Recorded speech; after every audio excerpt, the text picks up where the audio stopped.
नमस्कार दोस्तों, आज मैं आपको एक मोटिवेशनल कहानी सुनाने जा रही हूँ जिसका शीर्षक है गुरु और शिष्य की कहानी। एक गुरु और शिष्य जंगल में होते हुए अपने गांव जा रहे थे। अंधेरा काफ़ी हो चुका था। शिष्य ने अपने गुरु से कहा कि गुरु की काफ़ी रात हो चुकी है, अगर आप कहें तो आज की रात यहीं आसपास के किसी गांव में गुजार लें। गुरुजी ने अपना सर हिलाया और वो आसपास के गांव में एक छोटे से घर के पास जाकर रुके। अब जैसे ही वहां गए तो गुरुजी के एक शिष्य ने दरवाज़ा ठकठकाया। उस घर में एक गरीब आदमी बाहर आया तो गुरुजी ने बोला, हम अपने गांव जा रहे थे, लेकिन काफ़ी रात हो जाने की वजह से हमने इसी गांव में रुकने का सोचा।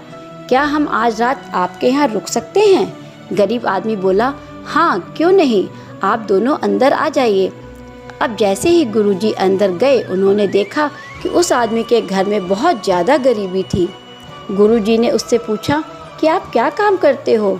वह गरीब आदमी बोला कि मेरे पास बहुत सारी ज़मीन है।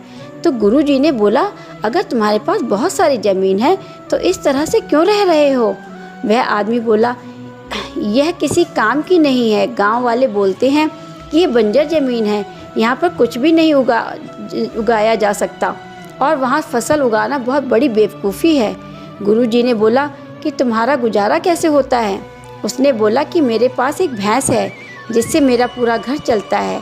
यह सुनने के बाद गुरुजी सो जाते हैं और रात में जब सब लोग सो रहे होते हैं तब गुरुजी अपने शिष्य को उठाते हैं और उस गरीब आदमी की भैंस लेकर अपने गांव चले जाते हैं।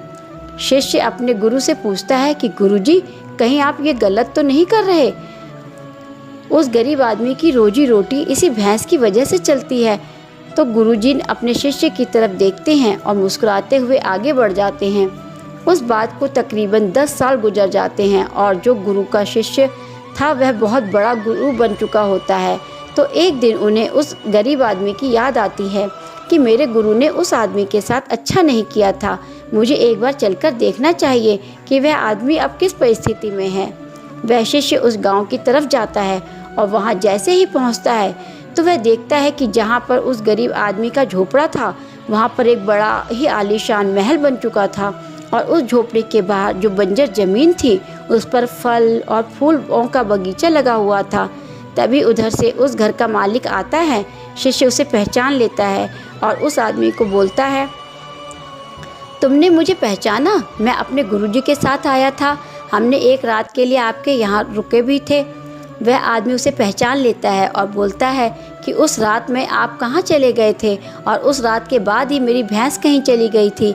मेरे पास कोई रास्ता नहीं था तो मैंने अपनी ज़मीन पर मेहनत की और फसल बोई और आज मैं इस गांव का सबसे बड़ा और सबसे अमीर आदमी बन चुका हूँ। ये सुनने के बाद शिष्य की आंखों में अपने गुरुजी के लिए आंसू आ गए और ये बात अब समझ में आ गई और वो रोने लगा। इस कहानी से हमें ये सीख मिलती है कि हमारे अंदर ऐसे बहुत से टैलेंट छिपे हुए हैं, लेकिन हमें कोई ना कोई चीज़ रोक करके रखती है। वो आपके फैमिली वाले भी हो सकते हैं, आपकी जॉब भी हो सकती है और कुछ भी हो सकता है। देखिए, आपके पास भी तो भैंस की जैसी कोई दूसरी चीज़ तो नहीं है जिसने आपके आगे बढ़ने के लिए रोक रखा हो। धन्यवाद।